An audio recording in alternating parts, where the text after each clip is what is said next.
In this video, I'd like to show you how to build a large wood praying mantis.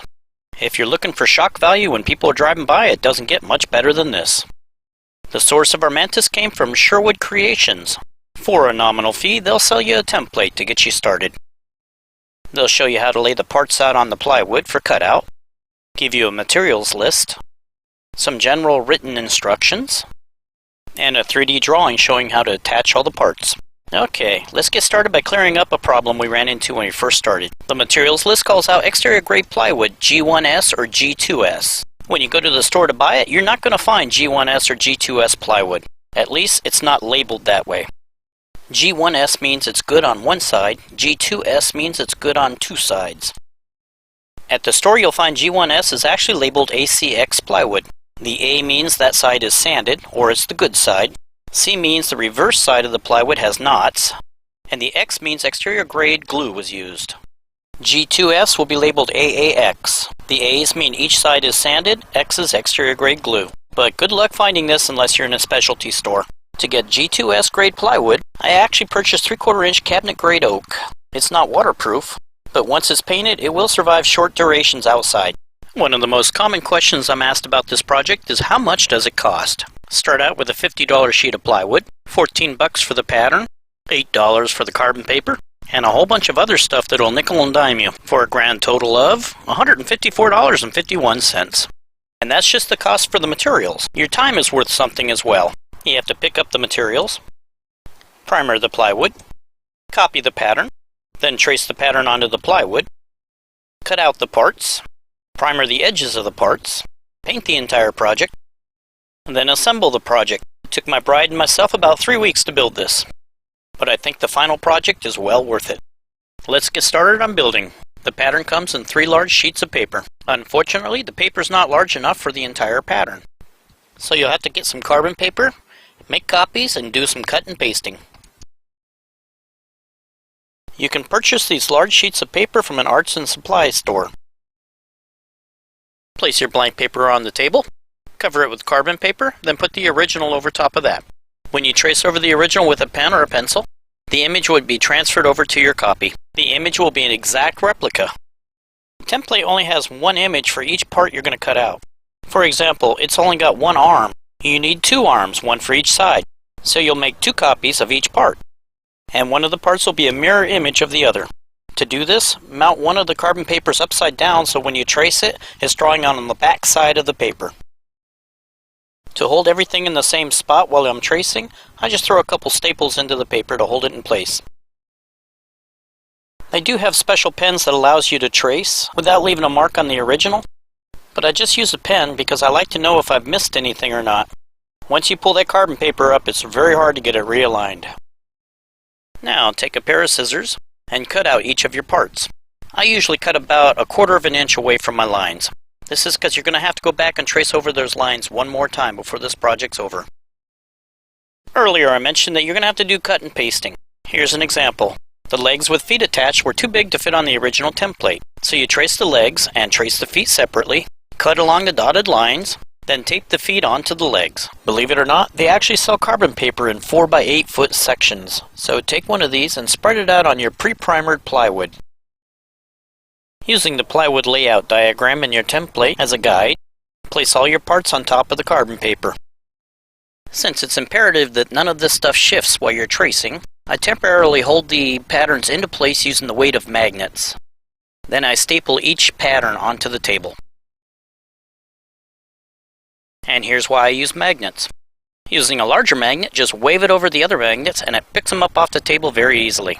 You're not touching the table or your patterns. Grab your pen and an assistant and settle in for a couple hours of tracing. When you're finished tracing, remove the paper and the carbon paper. Be very careful not to smear the carbon that you've transferred over to your plywood. I actually use a Sharpie to outline every place I'm going to cut so it doesn't get smeared while I'm cutting. Before you start cutting, let me tell you about this. Do not cut out these notches right now. These notches will be used in these locations here, and they act like a jigsaw puzzle so you can attach the legs. The problem lies in the fact that these notches are designed for 3/4 inch plywood. Unless you paid a couple $100 for that sheet of plywood, it's not going to be a full 3/4 inch thick. It'll be slightly smaller. Actually, almost all wood you buy will be smaller than the value they state when you buy it. It has to do with the fact that they tell you the value before they dry the wood. When you dry it, it shrinks. So I'll tell you how to cut those notches later in this video. Speaking of cutting, let's get started. You'll want to use a jigsaw. Use a narrow blade for all your sharp corners, but try to use a wide blade for the majority of the cutting. It's easier to cut a straight line with a wide blade, and also wide blades dissipate heat faster. The cutting action causes a lot of heat in the blade, and hot blades tend to break. You'll notice as I'm cutting, I'm switching between 3 different blades to allow them to cool down. When you look at the assembled praying mantis, you'll notice some pretty thin pieces of wood. To increase the strength, this pattern has you double up on the thinner pieces of wood. The body, as well as both sets of legs, will be doubled up, or glued together. So to glue the pieces together, I use Gorilla Glue.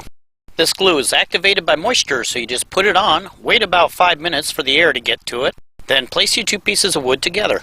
However, as it's curing, the glue does expand a little bit. So you want to make sure the parts don't move while the glue is curing. I put clamps on, and then I also do brad nails. My parts don't go anywhere. You'll also want to glue the wings together.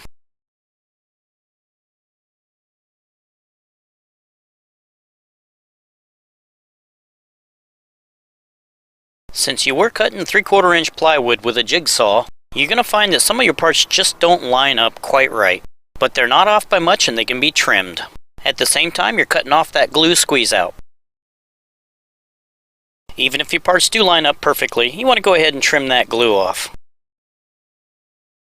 Now, most plywood we have available to us have voids on the inside of the plywood. The manufacturers aren't so picky about the inside layers of the wood. We need to fill all these holes. Use a waterproof wood filler.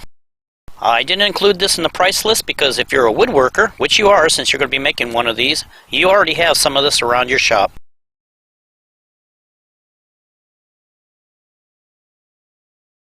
Now that all the rough work is done, using a combination of your tabletop sander as well as your hand orbital sander, sand down all the plywood edges to make them nice and smooth.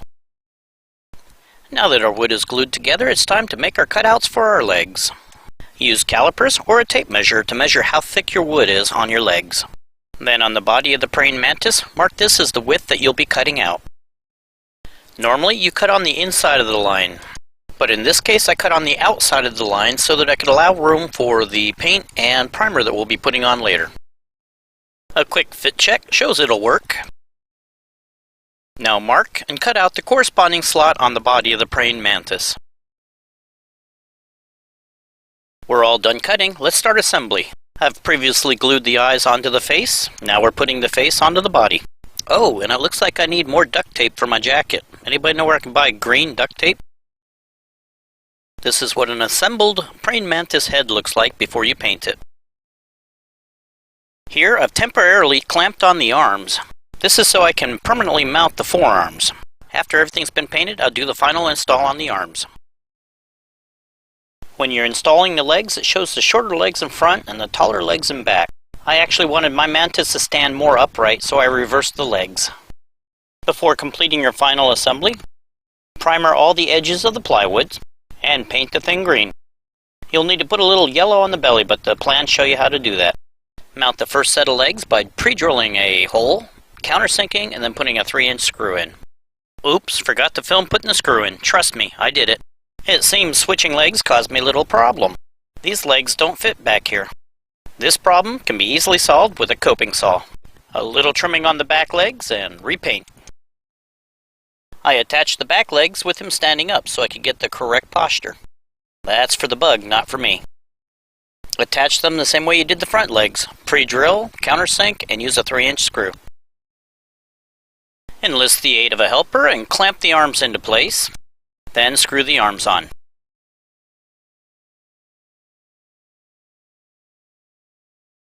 Finally, all proper bugs require antennas, or is that antennae? Drill 2 holes in the head the same size as a coat hanger. Cut your coat hanger to the desired length and paint it black. Then install the coat hangers into the holes you just drilled. Take 2 1-inch wood balls and drill the same holes into those. Install the balls on top of the coat hanger. It's probably a good idea to hot glue all this stuff into place as well. And there you have it, one completed large praying mantis. I've found this is very effective for slowing traffic down in your neighborhood. And it's probably a good idea to display it on the roof of your house so no one steals it.